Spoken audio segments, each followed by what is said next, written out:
Bah alors, tonton Valet, on veut se faire la malle chez Aprilia, comme ça, en loose day? On veut envoyer ses poulains chez le concurrent en quittant le navire Ducati? On parle de problèmes financiers chez Aprilia, mais une chose est sûre, concernant leur engagement en MotoGP, le constructeur italien ne mollit pas. Au contraire, Aprilia bat le fer comme Hakim, le fils du forgeron dans la vallée de Dana. Bon, la ref n'est pas de première jeunesse. C'est là que je vois que j'ai plus 18 piges malheureusement. Je crois que je suis en plein deuil. Hier encore, j'avais 20 ans. Bref, il y a du rififi dans les tuyaux entre la VR46 et Aprilia. On revient sur les dernières infos, si tu likes la vidéo et si tu t'abonnes. Parce que si tu le fais pas, je préfère te raconter mon histoire incroyable de joueur professionnel de curling durant toute la suite de la vidéo.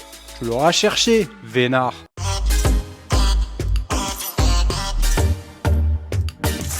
En apparence, tout va bien chez Ducati, champion du monde des constructeurs, champion du monde avec Marc Marquez. Mais chez quasiment tous les observateurs du MotoGP, on s'accorde sur un point, quelque chose semble se dérégler chez le constructeur italien. À part des GP24 au top de leur forme, pour les autres, l'équilibre semble beaucoup plus fragile. À part Marc Marquez, on le sait, qui même avec une GP25 qui est loin d'être parfaite, a réussi à écraser le championnat. On verra d'ailleurs ce que Ducati sort avec la GP26, mais il semble avoir commencé à perdre le fil. D'ailleurs, Marc Marquez refuse pour l'instant de prolonger, temporise en attendant de voir ce que va sortir Ducati et de voir surtout comment évoluent les constructeurs autour. Honda en tête, on connaît l'affection, l'attachement de Marc Marquez pour Honda et inversement. Et puis petit à petit, Ducati perd des balles. Ils ont déjà perdu Pramac au profit de Yamaha et maintenant c'est la VR46 qui se rapproche dangereusement d'Aprilia. Depuis quelques semaines maintenant, l'équipe de Valentino Rossi engagée en MotoGP est en discussion avec Aprilia pour un possible futur en commun. Aprilia sent bien qu'ils travaillent dans la bonne direction, qu'ils rattrapent leur retard, voire pourquoi pas dépasser Ducati cette saison. L'attraction d'Aprilia semble positive, pendant que chez Ducati, l'équilibre commence à s'effriter. Aprilia a comme ambition de ne pas avoir un seul team satellite, parce que là, le plan, ce ne serait pas de remplacer Trackhouse par la VR46. Le plan, ce serait d'avoir deux teams satellites, Trackhouse et la VR46. Et ça change tout. Beaucoup plus de pilotes, beaucoup plus de retours, de données, d'expérience. Et tout ça permettrait à Aprilia de pourquoi pas prendre le commandement de ce championnat. On l'a vu, c'était criant à partir de la deuxième partie de saison. Aprilia a fait un véritable bond en avant. Aprilia n'avait pas Jorge Martin durant pratiquement toute la saison, mais Bezzecchi a terminé à une très belle place au championnat, fait de très belles performances. Il s'est superbement adapté à cette machine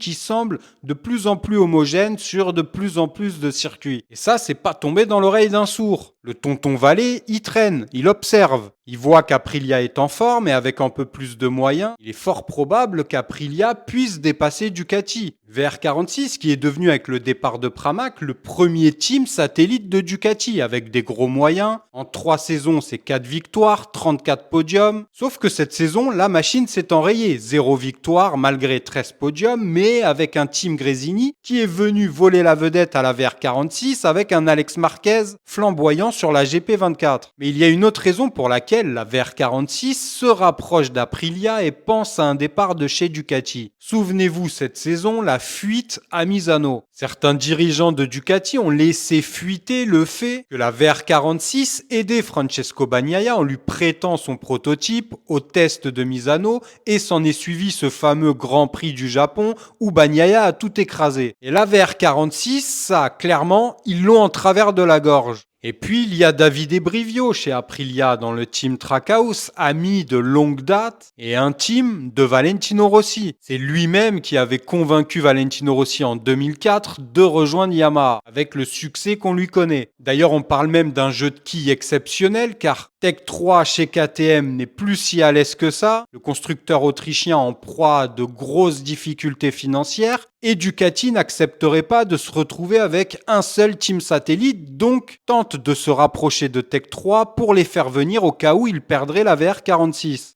Tout ça est un sérieux schmilblick. Une chose est sûre, il n'y a pas de fumée sans feu et la VR46 ne fait rien par hasard. D'ailleurs, il y en a un autre, un vieux loup du paddock, Carlo Perna, qui parle des difficultés de Ducati, qui parle de la menace d'Aprilia et du fait que Marc Marquez ne sera peut-être plus suffisant pour sauver les meubles et cacher les apparences chez Ducati. Carlo Perna, c'est un vieux loup, il a de l'expérience. Il a traîné dans le paddock depuis des décennies et des décennies. C'est un des derniers Mohicans de l'époque très rock'n'roll du championnat MotoGP. Il a d'ailleurs été patron d'équipe, puis a été manager et agent de pilote pour Loris Capirossi, Marco Simoncelli, Enea Bastianini. Et il tient des propos intéressants. D'ailleurs, on revient sur les déclarations de Carlo Pernat. Je vous le dis, Ducati ne va pas pouvoir dormir tranquille. Aprilia est arrivé. Même en observant les visages des pilotes Ducati à Valence, j'ai cru déceler une certaine inquiétude, j'espère me tromper. Concernant Marc Marquez, son bras a beaucoup souffert, sa blessure ne doit pas être négligée. La Desmosedici a atteint son apogée en matière de développement et dans ce cas, on risque de tout compromettre pour tenter de l'optimiser encore davantage.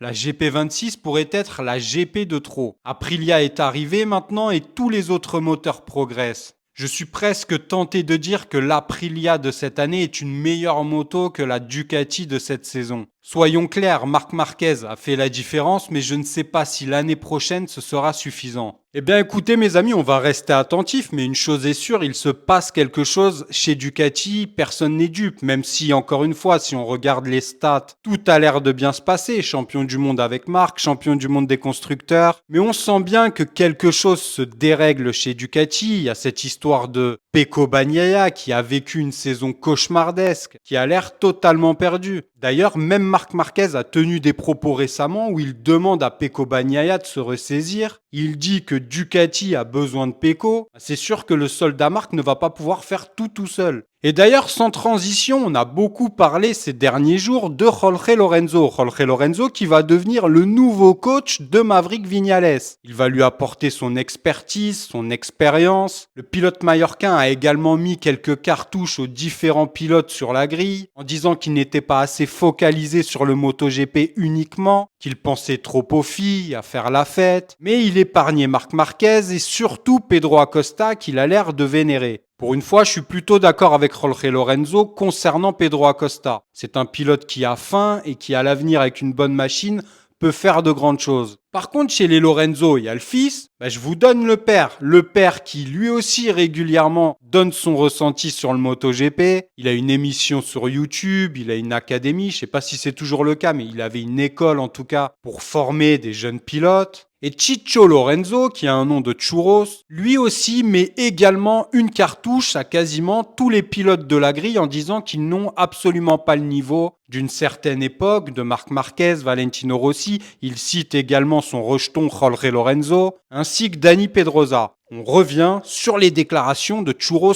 Ciccio Lorenzo. La saison a été passionnante tant que Marc Marquez était en piste. L'enthousiasme a légèrement diminué lors des 4 dernières courses, mais ça a été une saison quand même formidable. Je suis heureux d'avoir rencontré, vu sur la piste et en compétition, sans doute les 5 meilleurs pilotes de l'histoire, avec tout le respect que je dois à Agostini, Angel Nieto, Mike Elwood et quelques autres qui furent également de très grands champions, mais au cours de ce siècle, durant ces 25 premières années, des pilotes d'une stature exceptionnelle ont convergé, réalisant des performances et des statistiques incroyables, les plaçant parmi les 10 meilleurs de l'histoire. Des pilotes comme Rossi, Pedrosa, Stoner, Lorenzo et Marquez, nous avons pu les voir en piste, nous les avons vus se disputer la victoire et ils nous manquent. Même sans Marquez, nous constatons que les pilotes actuels sont encore bien loin du niveau de ces 5 légendes. Et même si le père, comme le fils, dit souvent des bêtises, là aussi, encore une fois, je suis quand même plutôt d'accord avec son analyse. Si on enlève Marc Marquez, je trouve que la rivalité n'est pas à la hauteur de ces dernières années. Il est vrai que des pilotes comme Rossi, même Lorenzo, qui est quand même 5 fois champion du monde,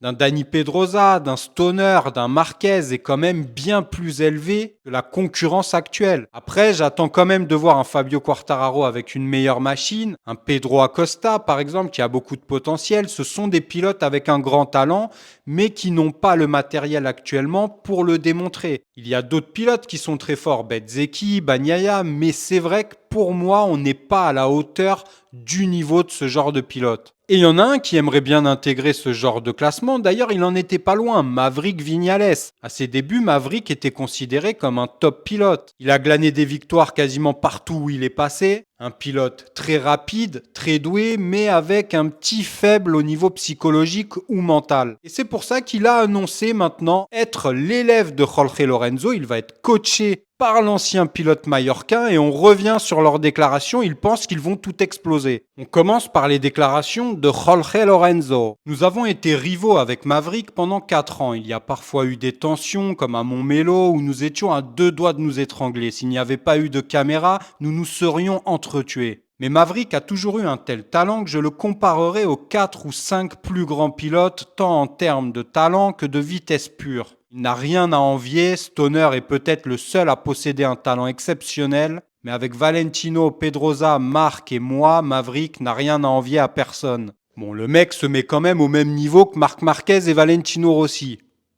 On enchaîne sur la suite de ses déclarations. Si des pilotes moins talentueux et moins rapides que Maverick naturellement ont réussi à se battre pour des titres mondiaux, pourquoi pas lui? On a commencé à en parler il y a 1 an quand il était encore chez Aprilia, mais finalement pour diverses raisons ça ne s'est pas concrétisé. Maverick aura 31 ans, ce qui n'est plus un jeune âge, mais il n'est pas encore en déclin, c'est l'âge idéal. Il est très mûr, très réceptif et très motivé. Il écoute tout ce que je lui dis. La méditation est un peu plus difficile pour lui, nous devons travailler sur la méditation pour Maverick. Pourquoi pas? Après, bon, il est clair que Jorge Lorenzo est un personnage très controversé, qui a connu un succès sportif immense, mais qui humainement n'encourage pas une affection débordante. Mais pour Maverick Viñales, pourquoi pas? Au moins, ça prouve que le pilote espagnol a envie de progresser malgré ses bientôt 31 ans, qu'il a envie d'apprendre et surtout de performer en MotoGP. Et ça, c'est une bonne chose. On revient sur les déclarations de Maverick Top Gun. Je suis désormais l'élève de Lorenzo. Chaque détail compte. Le talent et la vitesse m'ont toujours sauvé la mise, mais si je veux rivaliser avec les grands noms, je dois peaufiner chaque détail. Je n'avais jamais réalisé avant qu'un pilote aussi technique, capable de m'aider sur les détails avec cette mentalité, c'était Jorge.